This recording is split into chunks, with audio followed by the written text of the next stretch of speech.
de la rédaction. Votre magazine d'échange sur l'actualité socio-religieuse. Présentation Céline Nguessan. Réalisation Barthélémy Conan.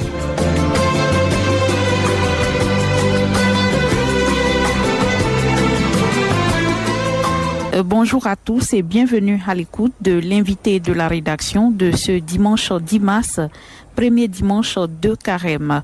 Nos invités du jour sont Samba Fall, représentant du secrétaire exécutif régional de Caritas Africa, et Paul Martial, consultant accompagnateur au programme ADP DIRO. Avec eux, nous allons nous intéresser aux conclusions de l'atelier bilan orienté capitalisation qui s'est tenu du 4 au 7 mars dernier au centre Sainte-Thérèse de Bingerville dans le diocèse d'Abidjan. Bonjour Monsieur Martial. Bonjour Madame Céline. Bonjour Monsieur Sambafal. Bonjour Madame Céline. Messieurs, vous venez de participer à l'atelier bilan orienté capitalisation qui s'est tenu du 4 au 7 mars au centre Sainte-Thérèse de Bingerville. Quel était l'objectif de cette rencontre? Paul Martial. L'objectif de la rencontre était de faire un bilan de la mise en œuvre du programme ADP DIRO sur sa phase 2 avec les Caritas parties prenantes et le secrétariat régional de Caritas Africa qui, pendant 3 ans, de 2016 à 2018, ont mis en œuvre ce programme en visant d'opérer au sein de Caritas des changements. Ce bilan a consisté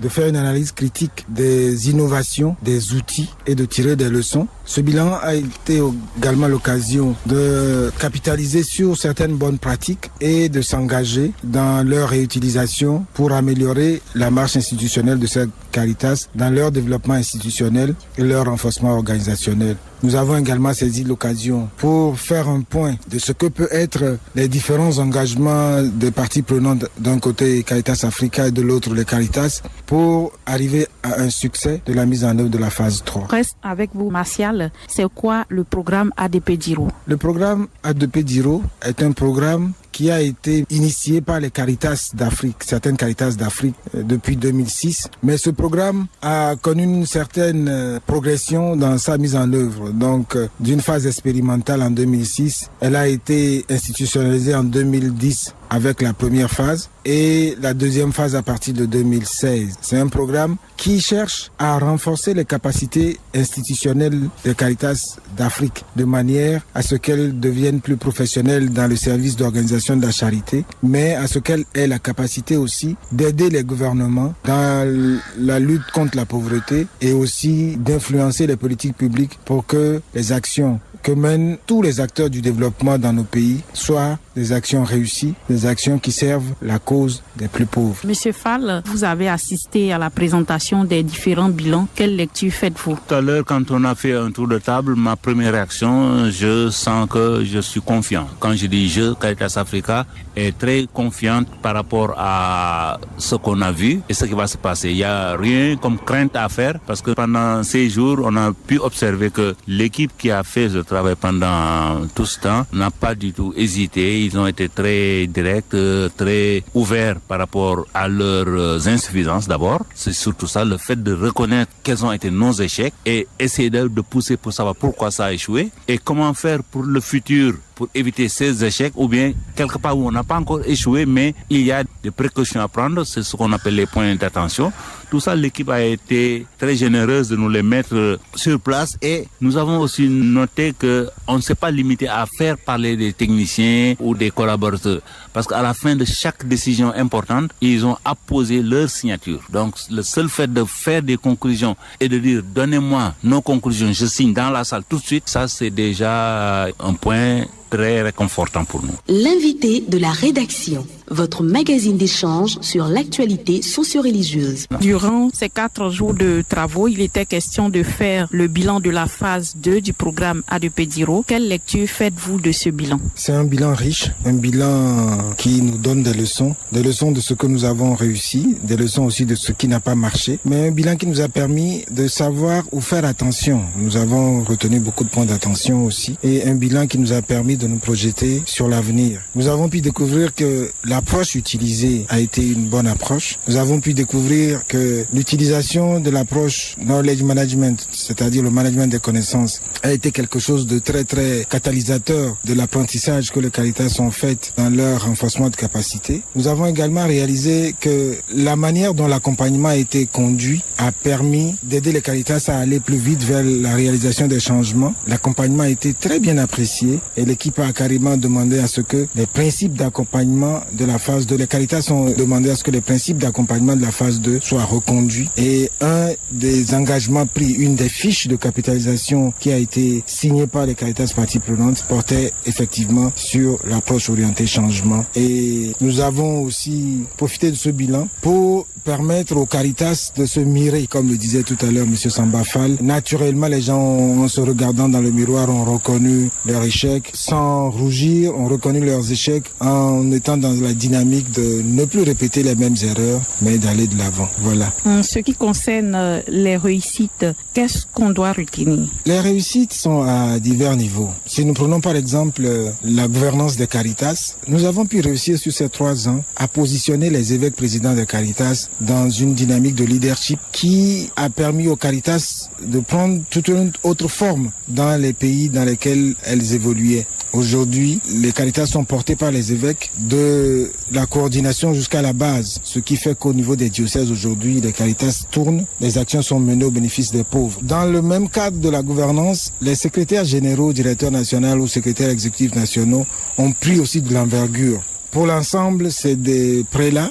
Donc c'est des prêtres nommés à ces postes, mais la dynamique pendant les 3 ans les a amenés à devenir des professionnels de la gouvernance de Caritas. Aujourd'hui, on a des secrétaires généraux bien professionnels qui maîtrisent les dynamiques de la planification opérationnelle, de la mise en œuvre des projets, des plans stratégiques, du management des organisations, que ce soit sur le plan financier, des ressources humaines, et qui aussi sont capables de faire le bilan des activités dans une approche management de connaissances. Sur un autre plan, plus opérationnel, les équipes Caritas ont été outillées et sont devenues plus professionnelles. La preuve, dans presque les 14 pays, les Caritas ont pris la première, la deuxième ou la troisième place au sein des organisations locales de société civile qui sont aux côtés des gouvernements pour la mise en œuvre des programmes de développement. 11 des Caritas ont des mandats de gouvernement pour mener à bien des programmes. Tantôt dans la santé du côté du palu, tantôt dans la santé du côté de la distribution des moustiquaires, tantôt dans l'éducation, tantôt dans les urgences. Et c'est comme ça que les équipes, le professionnalisme des équipes ont été reconnus. D'un autre côté, nous avons réussi l'introduction du management des connaissances. Aujourd'hui, c'est naturel pour les Caritas d'apprendre de leurs connaissances et nous les avons amenés à apprendre à travailler de façon collaborative. L'intelligence collective a permis d'aller plus loin, a permis d'innover sur beaucoup de chantiers, a permis de permettre aux Caritas de bouger les limites qu'elles avaient hier dans le cadre de la mise en œuvre de leur projet. L'autre réussite, c'est que nous avons enclenché un processus de suivi et d'évaluation qui permet d'améliorer la performance de ces Caritas en termes de résultats. Là où on faisait du 70% hier, avec cette démarche-là, on est capable d'aller à 90, 95, même presque 100% sur certains projets. Et au-delà, on a été aussi content de ce que le Secours catholique, qui est le bailleur, qui a voulu simplement aider les Caritas d'Afrique, s'est vu bonifier des résultats. Elle-même, elle a changé, elle a intégré les bonnes pratiques, les leçons et les innovations de la mise en œuvre du programme en son sein. Et nous ne pouvons être que contents de...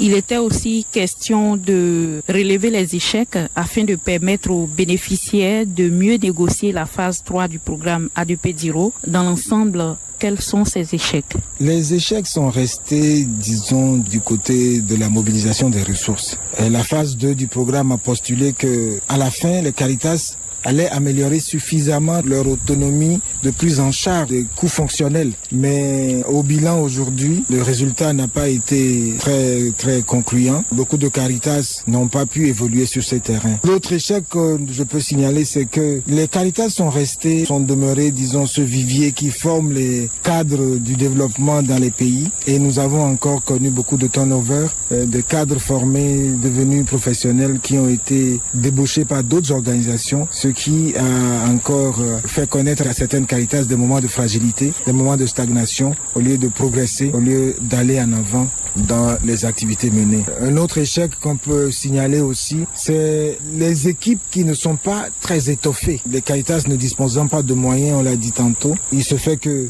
les mêmes personnes portent beaucoup de casquettes et ça a fait que, par exemple, sur le terrain du management des connaissances, nous n'avons pas progressé comme cela se doit. Certes, la dynamique a pris, les Caritas sont mordus à la chose, mais on n'a pas beaucoup capitalisé, on n'a pas beaucoup partagé, on n'a pas pris le temps de réutiliser parce que les équipes ont été surchargées. Voilà entre autres quelques échecs que nous avons connus, mais les parties prenantes ont pris des engagements pour ne plus répéter la même chose au cours de la phase 3.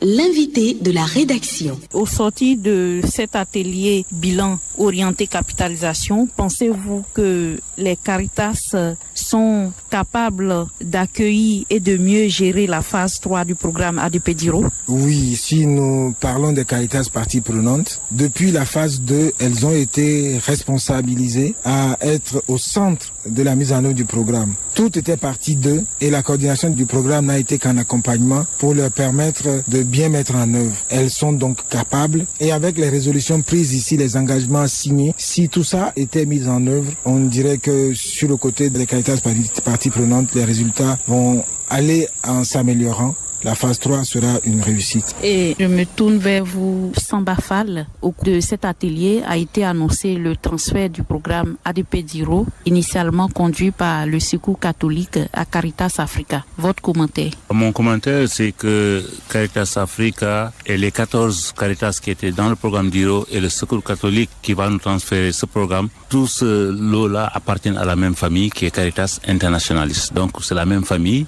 mais à cause du fait que le programme DIRO a été démarré directement avec un partenaire pour ces 14 pays. Tous les 14 sont partie intégrante des membres de Caritas Afrique. Donc, ce programme se déroulait normalement pendant toutes ces années. Et la phase dernière, qui est appelée la phase 3 du programme, il a été décidé, donc, comme un accord avec les bailleurs de fonds, notamment l'Agence française de développement et Secours catholique Caritas France et la coordination du DIRO, que c'est une phase de transition où on doit montrer les premières étapes pour une pérennisation. Et la pérennisation, c'est montrer l'appropriation, montrer à 100% tout ce qui se passe dans le DIRO est géré par les propriétaires du DIRO, que sont les Caritas. Donc je pense que c'est un moment bien choisi de terminer cette phase 2 et de dire que la phase 3 qui va être portée par Caritas Africa, avant d'y aller, nous qui avons été impliqués dans la phase 2, qu'est-ce qu'on a eu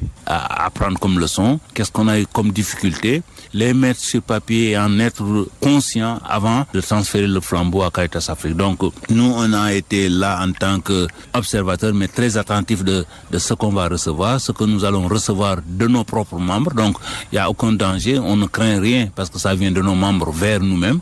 Mais on a voulu profiter de cette rencontre pour être préparés totalement pour savoir qu'est-ce qui est déjà acquis et quels sont les points d'attention pour les 3 années qui vont venir, parce que nous allons devoir remplacer une partie des rôles joués par Secours catholique Caritas France jusqu'à maintenant. À quoi ce transfert de gestion engage Caritas Africa? Bon, l'engagement est que Caritas Africa est bénéficiaire au même titre que ces 14 pays, 14 Caritas impliqués dans ce programme, mais à partir du lancement, du démarrage effectif de la phase 3, l'ensemble des transactions, notamment financières, qui se passaient entre le Secours catholique Caritas France et la coordination vont se passer entre la coordination et Caritas Africa dans le même bâtiment, dans la même ville, c'est-à-dire à Lomé. Donc la coordination du programme n'aura plus à se référer à Paris pour recevoir de l'argent, n'aura pas à soumettre des rapports à Paris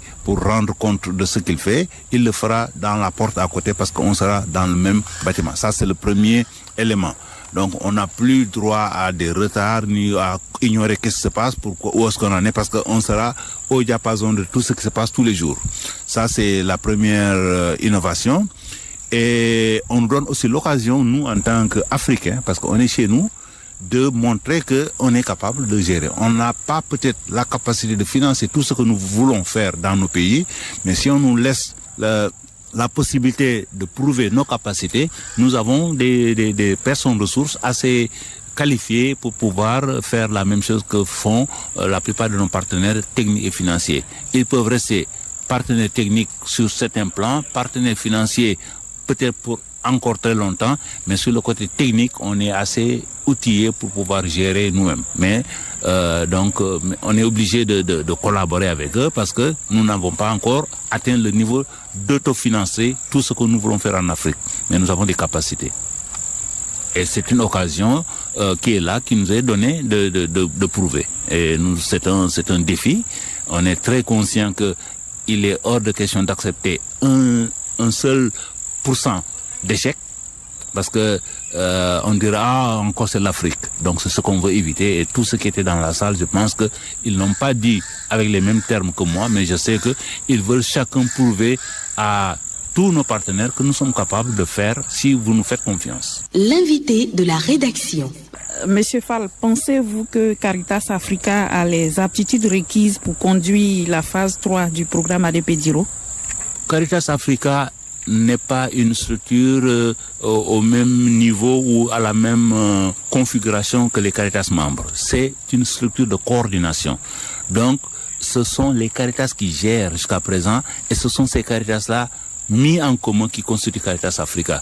Donc, la capacité, elle est diffuse dans l'ensemble des membres de Caritas Africa, qui sont 46, mais seuls les 14 ou les 18 seront impliqués dans la phase 3. Là, donc, la capacité technique, elle est là, diffuse parmi nous. Maintenant, un programme que tu n'as pas géré, que tu as regardé évoluer devant toi, si on te demande de le gérer, tu te prépares. Et on s'est donné le temps qu'il faut. Depuis le 1er janvier, nous avions déjà changé la date effective de démarrage. On s'est donné du temps. Depuis le 1er janvier, on a commencé la procédure de préparer Caritas Afrique pour être sûr qu'elle est fin prête au moment où on lui donnera l'ensemble du poste de pilotage. Donc nous avons encore une dizaine de mois devant nous, de janvier à octobre, pour être sûr que Caritas Africa a la capacité d'accueil au point de vue local, au point de vue parce que ce sont des personnes qui vont venir travailler pour. Est-ce qu'on a de l'espace pour les accueillir? Est-ce qu'on a les équipements pour travailler? Est-ce qu'on a tout le personnel qu'il faut pour gérer un tel programme? Ceux qui manquent, où est-ce qu'on va les trouver? Donc nous avons déjà déclenché toute la procédure de recrutement, etc. Une fois qu'on boucle ces préparatifs matériels et humains, il y aura une préparation intellectuelle. Donc l'équipe qui a toujours géré le Diro jusqu'à maintenant devra utiliser les derniers mois de cette phase de transition à préparer toutes les personnes nouvelles qui vont arriver dans ce programme et se préparer elles-mêmes pour avoir une nouvelle façon de faire, parce que c'est eux-mêmes qui vont faire pour eux-mêmes. Quels sont les enjeux de cette phase 3 du programme ADP Diro? Les enjeux sont multiples. Il y a le fait que nous avons décidé de donner beaucoup plus un caractère régional. Caritas Africa étant la deuxième région de la Confédération de CI, donc au niveau mondial, nous avons 46 membres qui sont composés de membres issus de pays francophones, anglophones et lusophones. Jusqu'à présent, le programme Diro, à cause de la source de financement qui est l'Agence française de développement et le Secours catholique Caritas France, ne s'est limité qu'à une partie de nos membres, c'est-à-dire des francophones. Mais avec cette nouvelle phase, nous avons décidé, d'un commun accord avec nos partenaires, d'élargir le programme à toutes les langues de travail de Caritas Africa, qui sont le portugais et l'anglais, en plus du français. Donc, pour le matérialiser, nous avons accepté 2 nouvelles arrivées. On va recevoir parmi les bénéficiaires parties prenantes de ce programme, la Zambie, qui est un pays anglophone, et le Ghana. Donc, ces 2 pays anglophones seront partie intégrante de la phase 3, de même que la Guinée-Bissau et le Mozambique, qui sont des pays qui parlent portugais et qui travaillent en portugais, et qui ont des Caritas comme les Caritas qui nous entourent, comme celle de Côte d'Ivoire ou du Mali. Donc, le premier enjeu, c'est de permettre à l'équipe de s'habituer à travailler dans ces 3 langues, parce qu'ils ne vont pas dire « ah non, ce n'est pas nous », etc. Donc l'équipe sera préparée à gérer cet aspect qui est une nouvelle donne. Ça, c'est d'abord un. Et l'autre enjeu, c'est faire en sorte que ce financement qui est le dernier de notre partenariat avec l'AFD, qu'à la fin de ce financement, qu'on dise qu'à fermons tout, c'est fini, le dire non. On doit faire en sorte que la fin de la phase 3, qui sera dans 3 ans, qu'on soit prêt à dire que on a une phase 4 qui va durer 10 ans ou qui va durer plus que ça parce que nous avons pu avoir les moyens internes ou avec d'autres personnes, d'autres nouveautés de continuer et d'aller jusqu'à la conquête des autres pays qui n'ont pas encore jusqu'à présent bénéficié du programme. Ils sont au nombre de 32 et ils sont assez nombreux et ils attendent tous. Monsieur Fall, avant de nous séparer, votre mot de fin? Je suis confiant et je suis réellement content de voir l'atmosphère qui a régné pendant cette semaine. Tous ceux qui sont là, je les ai pas une seule fois sentis comme des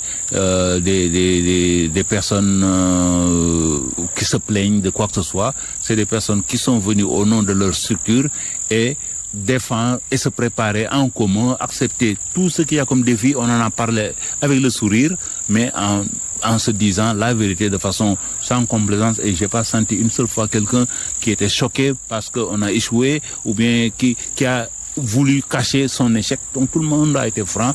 Tout ce qui est bon, on l'a mis sur la table, mais tout ce qu'on a mal fait, on l'a mis sur la table et on s'est accordé. Faisons attention pour que ça ne se répète pas. Donc je pense que je suis très confiant par rapport à demain, donc par rapport au futur de ce programme, et que l'avenir nous le dira. J'espère qu'on fera une interview de ce genre dans 3 ans. En quoi va consister la phase 3 et quelles sont les innovations qu'elle vient apporter? La phase 3 va essentiellement consister à travailler à pérenniser la démarche de développement institutionnel, de renforcement organisationnel, dans ce sens qu'elle va aider les Caritas à internaliser cette dynamique. Nous allons travailler à quitter une démarche programme pour aller d'une démarche de management ordinaire qui va demander aux Caritas d'avoir des comportements de développement institutionnel, renforcement organisationnel sans attendre de l'argent d'un partenaire donné. Donc elles-mêmes vont programmer les actions, vont chercher de s'organiser, que ce soit en termes de ressources humaines, que ce soit en termes de ressources financières, à les mettre en œuvre pour être en constante progression de renforcement de capacité, pour être en constante progression d'amélioration de leurs résultats sur le terrain, au bénéfice des plus pauvres, que l'Église, famille de Dieu dans le monde entier, leur a confié sur les territoires des pays dans lesquels elle travaille. L'invité de la rédaction, votre magazine d'échange sur l'actualité socio-religieuse. Merci Martial. Je rappelle que vous êtes consultant accompagnateur du programme ADP Diro et l'autre invité était Monsieur Samba Fall, représentant du secrétaire exécutif régional de Caritas Africa. Et avec vous, nous nous sommes intéressés aux conclusions de l'atelier bilan orienté capitalisation qui s'est tenu du 4 au 7 mars au centre Sainte-Thérèse de Bingerville dans le diocèse d'Abidjan. Merci à vous, chers auditeurs, de nous avoir suivis. Excellent dimanche à toutes et à tous. C'était l'invité de la rédaction. Votre magazine d'échange sur l'actualité socio-religieuse. Présentation Céline Nguessan. Réalisation Barthélémy Conan.